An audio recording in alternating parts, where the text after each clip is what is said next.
नमस्कार. भारतीच्या स्वयंपाकघरात तुमचं खूप खूप मनापासून स्वागत आहे.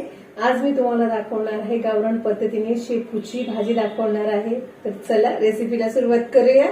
चला तर शेपूची भाजी म्हटली की त्याचा अगदी स्वाद वेगळाच असतो आणि वासही वेगळाच असतो. कधी कधी ती कोणाला आवडते आणि काही जणांना ती आवडतही नाही. पण या पद्धतीने जर तुम्ही करून बघितली तर ती सगळ्यांनाच आवडेल. अगदी अप्रतिम होते. तर चला सुरुवात करूया रेसिपीला. शेपूची भाजी आधी साफ करून अगदी स्वच्छ मी 2 ते 3 पाण्याने स्वच्छ धुवून घेतलेले आहे आणि पाणी सगळं निथळून घ्यायचं. आणि बघा अशी एकसंध तिला पकडून घ्यायची, जोडी करून घ्यायची आणि बारीक अशी चाकूच्या मदतीने कापून घेणार आहोत आपण भाजी या पद्धतीने. आता वाटण करून घेऊया.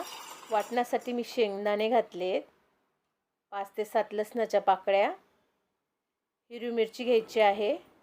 अगदी मी 4 मिरच्या घेतलेल्या आहे, पोपटी मिरच्या घेतलेल्या आहे. कमी तिखट असतं, तिखट आपल्या आवडीनुसार. पाणी घालून बारीक वाटण करून घ्यायचं आहे आपल्याला. आता मी इथे कढईमध्ये तेल घातले. जिरं आपलं फुललं आहे. त्यात मी आता जे वाटण केलं भाजीसाठी ते घालते. वाटण आता आपण परतून घेऊया. मसाला हा अगदी आपण तेल सुटेपर्यंत मसाला परतून घ्यायचा आहे. अगदी 5 ते 6 मिनटं लागतं मसाला परतायला. त्यात मी हाफ टेबलस्पून हळद, चवीनुसार मीठ घालायचं आहे आणि आता मसाला एकसंध परतून घ्यायचा आहे.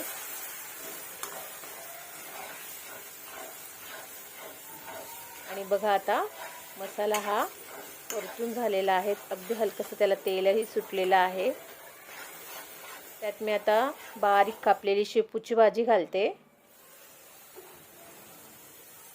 आणि आता आपण मसाल्यामध्ये शेपूची भाजी अगदी मिक्स करून घेऊया.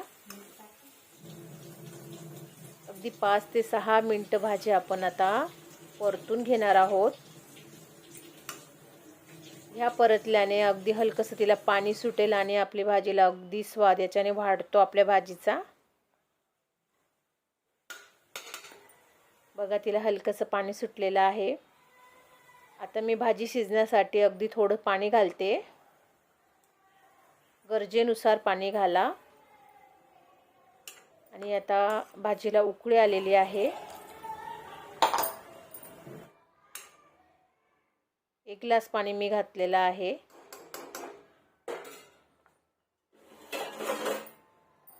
आता आपण भाजी शिजवून घेणार आहोत. तिला अगदी 5 मिनिटाची मी वाफ काढून घेते. 5 मिनिटानंतर बघा, 5 मिनिटानंतर मी त्यात आता मटकीची डाळ घेतलेली आहे. मटकीची डाळ घालते त्यात. तुम्ही मुगाची डाळसुद्धा घालू शकता आवडीनुसार, पण मटकीची डाळ या भाजीमध्ये अगदी छान लागते. आता आपण डाळ मिक्स करून घेऊया.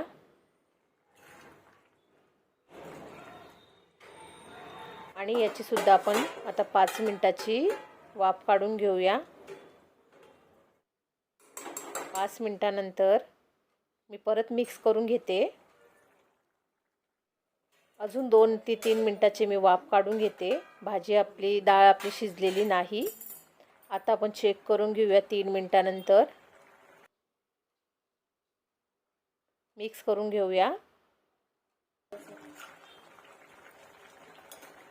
आणि आता चेक करून घेते मी डाळ शिजली आहे का नाही ते. बघा आपली डाळ आणि भाजी शिजलेली आहे.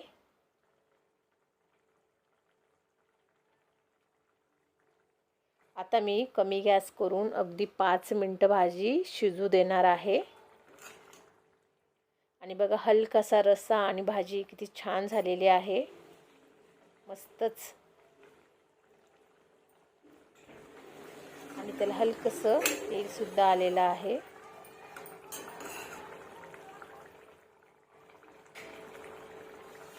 या पद्धतीने भाजी नक्कीच करून बघा.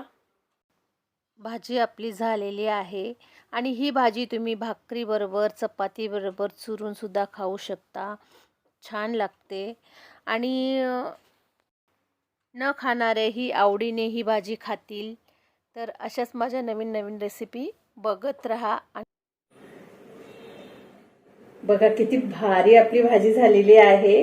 अगदी मी गावरान पद्धतीने ही भाजी बनवलेली आहे आणि अगदी साधी आणि चवीला तर अप्रतिम झालेली आहे. आणि आजची रेसिपी तुम्हाला कशी वाटली हे मला कमेंटमध्ये नक्कीच सांगा. मला जर माझ्या रेसिपी आवडल्या असतील तर प्लीज लाईक सबस्क्राईब करायला विसरू नका. थँक्यू.